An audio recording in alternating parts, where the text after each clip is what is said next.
পোয়া মাছের রেসিপি আপনারা অনেকভাবে বানিয়ে খেয়েছেন, বাট একবার এই পদ্ধতিতে বানিয়ে দেখুন, এত সুন্দর টেস্ট হয়। একবার বানালে আপনারা বারবার বানিয়ে খাবেন। এছাড়াও রেসিপিটা পারফেক্টলি বানানোর জন্য সাথে থাকবে অনেক tips and tricks. By the way, আমি রাখি, আপনারা দেখছেন রাকিস কিচেন, আর আজকে আমাদের রেসিপি পোয়া মাছের মশলা ফ্রাই। তো চলুন কিভাবে আমি ফ্রাইটা করেছি আপনাদের সাথে তা শেয়ার করি। বাজার থেকে নিয়ে আসলো বড় বড় পোয়া মাছ। আমি জীবনে অনেকবার পোয়া মাছ খেয়েছি, বাট এত বড় পোয়া মাছ আমি কখনো দেখিনি। তো তাই ভাবলাম একটা রেসিপি করে আপনাদের সাথে শেয়ার করি। এখন আমি মাছগুলোকে ধুয়ে কেটে কুটে নেব, আর ততক্ষণে আপনারা সাথে থাকুন। ফিরে আসলাম, তিন পিস লেস নিয়েছি, একটু বড় সাইজের করে। এগুলোকেই আজকে আমি ফ্রাই করব। তো ফ্রাই করার জন্য এখানে আমি একটু আদা আর কাঁচামরিচকে পেস্ট করেছি, রসুন পেস্ট করেছি, দেখতে পাচ্ছেন এখানে মরিচের গুঁড়া, গোলমরিচের গুঁড়া, ধনিয়ার গুঁড়া, জিরার গুঁড়া নিয়েছি। আর এখানে নিয়েছি ডেকোরেশনের জন্য টমেটো সস, সয়া সস, আর লাগবে আমার কর্নফ্লাওয়ার।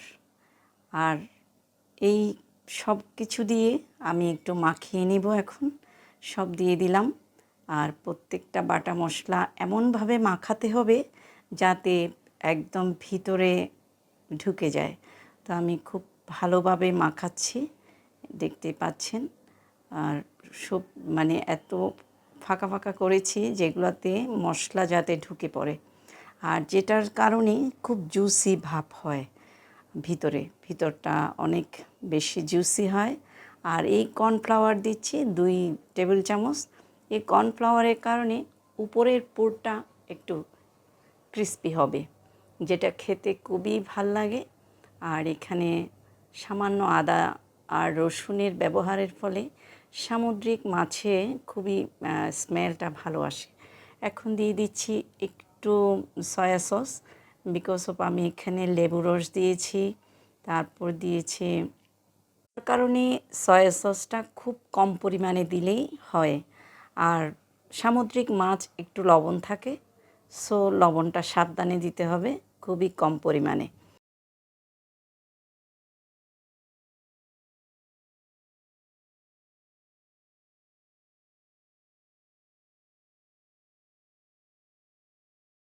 আর ফ্রাই প্যান বসিয়ে দিলাম, ফ্রাই প্যানে দিয়ে দিলাম তেল, সর্ষের তেল ব্যবহার করছি আমি এখানে।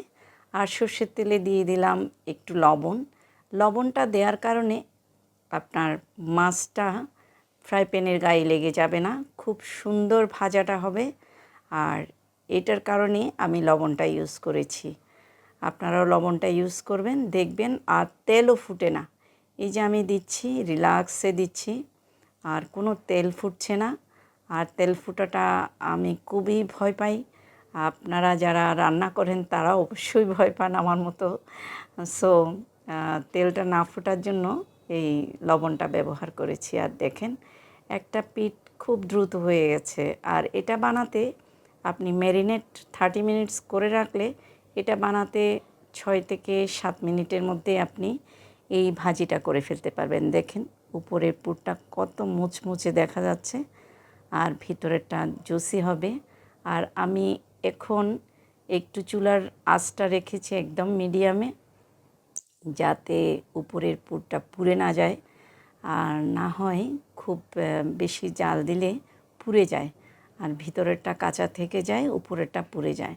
সো মিডিয়াম আঁচ যদি থাকে, আপনারা রিল্যাক্স, জিনিসটা অনেক সুন্দর জুসি হবে ভিতরে, আর উপরের পুরটা একদম মুচমুচে হবে।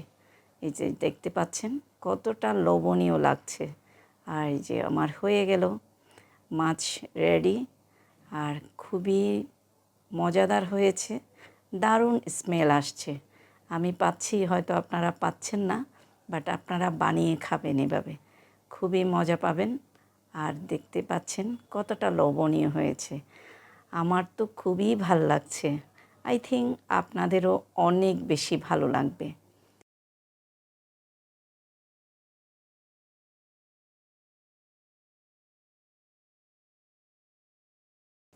চলে আসলাম সার্ভ করতে। এখন আমি এখানে একটু কাঁচামরিচ কুচি দিয়ে দিচ্ছি আর টমেটো দিয়েছি, ডেকোরেশনের জন্য একটু লেবু দিয়েছি।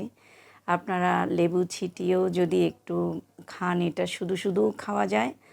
আপনারা পোলাও, সাদা ভাত যে কোনো কিছুর সাথে এটা দারুণ মানিয়ে যায়। আমার তো খুবই ভালো লাগছে, দেখে তো পেট ভরে যাচ্ছে। আই থিঙ্ক আপনাদেরও অনেক বেশি ভালো লাগছে।